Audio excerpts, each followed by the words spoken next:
سورۃ الدخان کے اندر ہمارے علماء تواتر کے ساتھ، آج سے نہیں،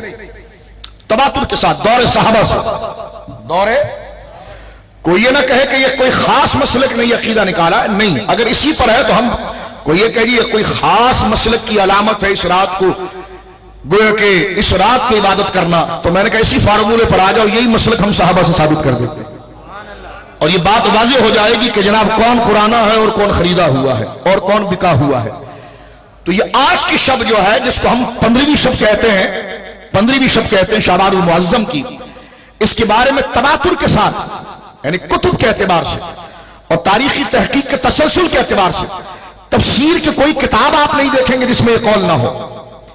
اور فضائل جو ایام اور لیال کے مرتب کیے جاتے ہیں، کوئی کتاب آپ نہیں دیکھیں گے جس میں یہ چیزیں نہ ہو۔ تو تسلسل کے ساتھ آج کی شب کے فضائل کو مفسرین لیتے ہیں، اور مفسرین آج کی شب کو جس آیت سے جوڑتے ہیں اور جس آیت کی تشریح قرار دیتے ہیں وہ سورۃ دخان کی پہلی آیت جو ابتدا میں شروع ہو رہی ہے۔ فرمایا، اس کو میں عرض کرتا ہوں تھوڑا جو آپ کے ذہنوں میں سمجھتا ہوں اس کی طرف بھی آؤں گا۔ فرمایا حامیم، یہ حروف مقطعات ہیں، یہ کیا ہے؟ حروف مقطعات۔ اس کا معنی کیا ہے؟ اللہ رسول بہتر جانتے ہیں۔ فرمایا حامیم والکتاب المبین۔ حبیب آگے ذکر کیا کہ انا انزلناہ فی لیلۃ مبارکہ، ہم نے اس کتاب کو لیلت مبارکہ میں نازل کیا، لیلت برکت والی رات میں نازل کیا۔ انا کننا منذرین، اور بے شک ہم خود اس میں ڈر سنانے والے ہیں۔ اور یہ برکت والی رات جس میں ہم نے اس کتاب کو نازل کیا ہے، اس رات کا ایک مقام اور بھی ہے۔ فرمایا فیہا یفرق کل امر حکیم۔ اس برکت والی رات کا ایک اور برکتی پہلو یہ ہے کہ اس میں ہر حکمت کے کام کو لکھ دیا جاتا ہے اور بیان کر دیا، توجہ ہے آپ کی، اور حکمت والے کام لکھ دیے جاتے ہیں، بیان کر دیے جاتے ہیں۔ تو فرمایا کہ ہر وہ حکمت والے کام جو اصل میں لکھے گئے ہیں وہ سال سال کے ایک فائل کی صورت میں سمجھیے فرشتوں کے حوالے کر دیے جاتے ہیں۔ اور مصطفیٰ کریم صلی اللہ علیہ وسلم کو یہ نہیں کہ لکھ کر دیا جاتا ہے تو حضور کو خبر ہوتی ہے، اللہ نے پیارے مصطفیٰ کے ذکر کو اتنا بلند کیا اور عظمت کو اتنا بلند کیا کہ جو اصل لا ہے حضور وہیں سے علم کو حاصل کرتے ہیں۔ ابھی معراج شریف کے دن گزرے ہیں، بخاری شریف کتاب الصلاۃ کی پہلی حدیث ہے، حضور فرماتے ہیں جب میں آسمان کی طرف چلا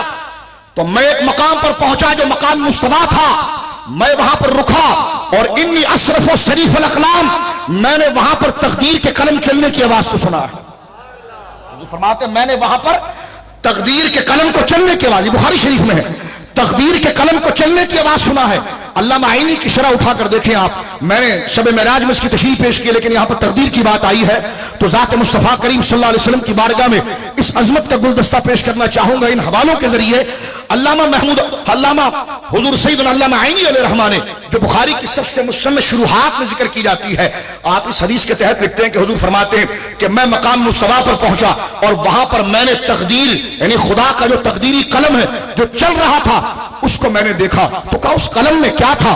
کیا دیکھا، کیا سمجھے؟ تو علامہ عینی علیہ رحمہ لکھتے ہیں، فرمایا یہ وہ جگہ ہے کہ رب کریم نے تقدیر کے قلم کے ذریعے قیامت کے آخر تک جو نسل پیدا ہوگی، جو نو پیدا ہوگی، جو نو انسانیت سے ہو یا کسی اور انواع سے ہو، چاہے جنس کوئی بھی ہو، انواع کوئی بھی ہو، جس کو خدا زیروح بنا کر بھیجے گا، جس کے لیے تقدیر کو متعلق کرے گا، اس سے متعلق اللہ نے جو سارے امور لکھے ہیں وہی مصطفیٰ کو سنائے گئے ہیں۔ یہی حضور نے فرمایا شریف الاقلام ہے، میں نے تقدیر کے قلم کی آواز کو سن لیا تھا۔ یقین نہ آئے اگر کوئی اس کا عقیدہ نہیں رکھتا، میں اس کو کہتا ہوں میرے دوست ابھی تو جا اور بخاری کتاب الصلاۃ اٹھا اور جو الفاظ میں پڑھ رہا ہوں اس کے تحت علامہ عینی کو پڑھ کر دیکھ۔ علامہ عینی ارشاد فرماتے ہیں کہ یہ وہ مقام ہے یعنی مقام مصطفیٰ جہاں پر حضور پہنچے۔ ارشاد فرماتے ہیں رب کریم نے اپنے بندوں کے لیے قیامت تک جو فیصلے کیے ہیں، جو تقدیر لکھی ہے سب مصطفیٰ کو بتا دی گئی۔ اور علامہ عینی فرماتے ہیں یہاں سوائے مصطفیٰ کے کوئی پہنچا نہیں، نہ کوئی نبی پہنچا نہ کوئی فرشتہ پہنچا۔ فرما فیہا یفرق کل امر حکیم، کہ اس دن اس رات کو ہم تقدیر کو تقسیم کرتے ہیں۔ یعنی سرکار نے تو اصل ماخذ کو دیکھا ہے، یہ تو اس کی سمری بنتی ہے، یہ تو اس کی سمری بنتی ہے۔ جو اصل ماخذ ہے اس کو مصطفیٰ معراج رات دے کر آئے، جس پر علماء کے حوالے موجود ہے۔ یہ جو فرمایا گیا نا کہ ہم نے قرآن کو نازل کیا، اِنَّا أَنزَلْنَاهُ فِي لَيْلَةٍ مُبَارَكَةٍ إِنَّا كُنَّا مُنذِرِينَ، فرمایا ہم نے لیلہ مبارکہ میں اس کو نازل کیا، تو اکثر مفسرین کہتے ہیں اس سے مراد شب قدر ہے۔ اکثر مفسرین کیا کہتے ہیں اس سے مراد شب قدر ہے۔ دیکھیں ایک مسئلے پر علماء کی کئی رائے ہوتی ہیں، اور قرآن کی ایک آیت مختلف وجوہ سے ثابت ہوتی ہے، اس کے جتنے وجوہ ہوتے ہیں وہ تمام حجت ہوتے ہیں، یہ اصول کا قاعدہ ہے۔ جہاں اس بات کو ذکر کیا گیا ہے کہ اس سے مراد رمضان شریف کی لیلۃ القدر مراد ہے، وہیں پر تقریباً کئی مفسرین کا یہ نظریہ ہے کہ اس سے مراد نصف شعبان المعظم کی شب برات ہے۔ اچھا یہ بات ہم تک کیسے پہنچی یہ بھی سن لیجیے آپ، کہ یہ شب برات ہے یہ ہم تک کیسے پہنچی؟ تو یہ ہم تک ثقہ راویوں سے پہنچی ہے، اور مضبوط اور مستند کتابوں سے پہنچی ہے، من گھڑت ذریعے سے نہیں پہنچی۔ علامہ ابن جریر طبری جو امام اہل سنت ہیں، اہل سنت میں تفسیر میں امامت کا درجہ رکھتے ہیں، اور تفسیر کی دنیا میں ان کی تفسیر کو سب سے معتبر سمجھا جاتا ہے، جس کو تفسیر جریر ابن جریر بھی کہتے ہیں، تفسیر طبری بھی کہتے ہیں، اس کو اٹھا کر آپ دیکھیں تو وہاں پر جو سند حضرت اکرمہ اور حضرت عبداللہ ابن عباس سے امام اہل سنت ابن جریر نقل کی ہے، وہ 3 واسطوں سے ہم تک پہنچتی ہے۔ پہلا واسطہ اس میں فضل بن صباح کا، حدثنا فضل بن صباح، پہلا واسطہ فضل بن صباح کا ہے، دوسرا واسطہ ہے الحسن بن عرفہ، اور تیسرا واسطہ ہے الحسن بن اسماعیل، اور چوتھا واسطہ حضرت اکرمہ کا ہے، اور پانچواں واسطہ حضرت عبداللہ ابن عباس خود ہے۔ تو اصلاً حضرت اکرمہ یہ خود امامت کا درجہ رکھتے ہیں، حضرت عبداللہ ابن عباس صحابی رسول ہیں، اس کے بعد جو 3 راوی آ رہے ہیں فضل بن صباح اور حسن بن عرفہ اور حسن بن اسماعیل، یہ 3 راویوں سے یہ روایت ہم تک پہنچ رہی ہے کہ حضرت عبداللہ ابن عباس حبر الامہ، جن کو حضور نے قرآن کے علم کے لیے دعا فرمائی، اور ان کا سینہ پھر قرآن کے علم کے لیے اتنا کھل گیا کہ وہ خود فرمایا کرتے ہیں کہ لو باع لی قال بعیر لوجدت فی کتاب اللہ، لوگوں تم قرآن کو کیا سمجھتے ہو؟ میری اونٹ کی رسی جیسی ایک گھٹیا چیز اگر کھو جائے جو کہیں بھی بندہ لاپرواہ ہو کر پھینک دیتا ہے، تو قرآن جب میں کھولتا ہوں تو قرآن مجھے بتا دیتا ہے کہ وہ رسی کہاں پڑی۔ تو یہ حضرت عبداللہ ابن عباس رضی اللہ تعالی عنہما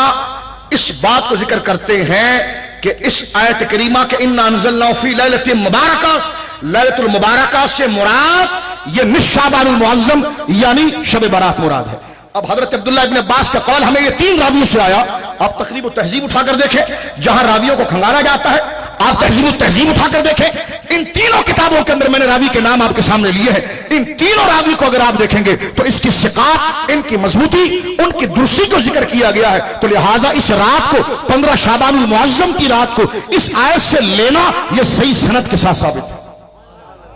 یہ الگ بات ہے کہ اکثر کا یہ قول ہے، لیکن جو قول امت اپنی عمل کے لیے تھے اور شامت عملی سے نجات حاصل کر کے رب کریم کی بارگاہ سے مغفرت کے طالب ہو کر جو آج کی رات اہتمام کرتے ہیں فضائل کا، تو اس کے لیے یہ سند معتبر اور کافی ہے۔ ایک بات حضرت گرامی ابن ماجہ میں تو پوری حدیث موجود ہے، جامع ترمذی میں حدیث موجود ہے حضرت عائشہ صدیقہ سے اس رات کے بارے میں جو آپ سنتے ہیں، حضرت مولا علی سے یہ روایت موجود ہے، اور حضرت مولا علی خود کہتے ہیں کہ نبی کریم علیہ الصلوۃ والسلام نے ارشاد فرمایا اذا كانت لیلۃ النصف من شعبان، جب شعبان کی 15ویں شب آ جاتی ہے، فقوموا لیلها وصوموا نہارها، رات کو قیام کیا کرو اور دن میں روزے رکھا۔ فقوموا لیلها وصوموا نہارها، یہ حضور علیہ الصلوۃ والسلام کے قول ہے کہ اس رات کا قیام کیا کرو، یعنی عبادت کیا کرو، اور قیام سے مراد، اور پھر فرمایا دن کا روزہ رکھا کرو۔ تو قیام سے ایک مراد تو یہ ہے کہ نماز فرض کی پابندی کرو، ایک، کیونکہ اصل تو قیام کا فرد مطلق وہی ہے کہ جناب نماز کی پابندی، فرض نمازوں کی، مغرب کی نماز کی پابندی، عشاء کی نماز کی پابندی، فجر کی نماز کی پابندی، اور اس کے درمیان اللہ کے قریب ہونے کے لیے نوافل بھی پڑھو۔ تو آپ نے فرض پڑھ لی ہے، عشاء بھی پڑھ لی ہے، فجر قریب آ رہی ہے، آپ نے نوافل کی کثرت بھی کر لی ہے، اب ان تمام کو مقبول کرانے کے لیے ذکر کی محفل سجا رہے ہیں۔ وہ انفرادی عبادت تھی، یہ اجتماعی عبادت ہے، تو خدا کو انفراد کے مقابلے میں اجتماعیت سے بھی بہت پیار ہے، تو لہذا اجتماعیت وہ ہوتی ہے جس میں تعلیم اور تعلم کا ذریعہ ہوتا ہے، تو جو ابلاغ علم دین کی محفل ہوتی ہے وہ انفرادی عبادت سے بڑا درجہ رکھتی ہے۔